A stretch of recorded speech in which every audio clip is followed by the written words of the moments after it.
उन्होंने ईवीएम के बहाने पूरी दुनिया में भारत की डेमोक्रेसी को बदनाम करने की कोशिश की।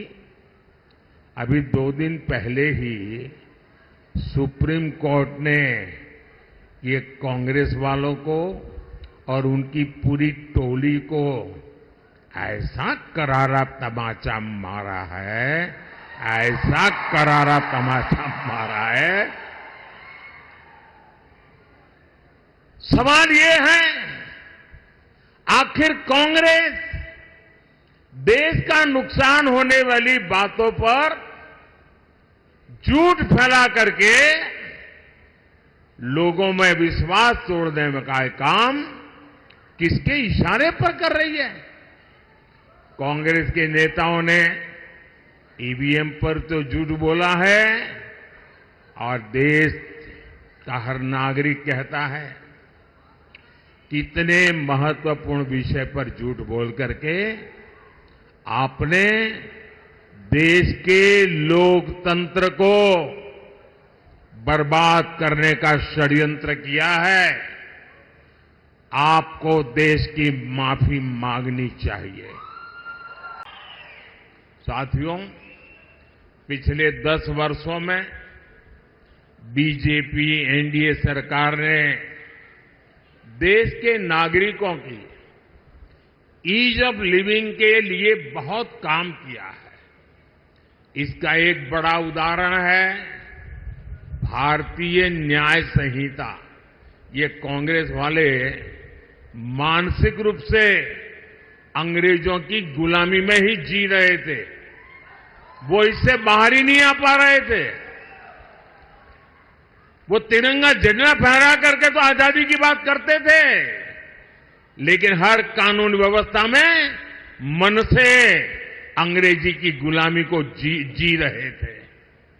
गुलामी के कालखंड से प्रेरित इतना पुराना आजादी के पहले का कानून, क्रिमिनल जस्टिस सिस्टम का हटाना, भारतीय जनता पार्टी की सरकार ने उसको हटा दिया। अब भारत में न्याय संहिता में दंड को नहीं बल्कि नागरिकों को न्याय मिलने को प्राथमिकता दी गई है। इसमें आतंकवाद से जुड़े कानूनों को भी और सख्त किया गया है। दूसरों पर अत्याचार से जुड़े कानूनों को कड़ा बनाया गया है। हुबली में हमारी एक बेटी के साथ जो कॉलेज कैंपस में हुआ, उसने तो पूरे देश में भूचाल ला दिया है। उस बेटी का परिवार एक्शन की मांग करता रहा, लेकिन कांग्रेस की सरकार तुष्टीकरण का दबाव उसी को प्राथमिकता देती है। उनके लिए नेहा जैसी बेटियों की जिंदगी की कीमत नहीं है, उनको तो अपने वोट बैंक की चिंता है। बेंगलुरु के कैफे में बम धमाका हुआ, तब भी कांग्रेस ने शुरुआत में इसे लेकर गंभीरता ही नहीं है। यहां तक कह दिया ये तो गैस का सिलेंडर फटा था। देश की जनता के आंख में क्यों धूल झोंक रहे हो कांग्रेस के लोग? अगर तुमसे नहीं बनता है तो छोड़ करके घर चले जाओ। आपने कांग्रेस के शहजादे का एक ताजा बयान जरूर सुना होगा।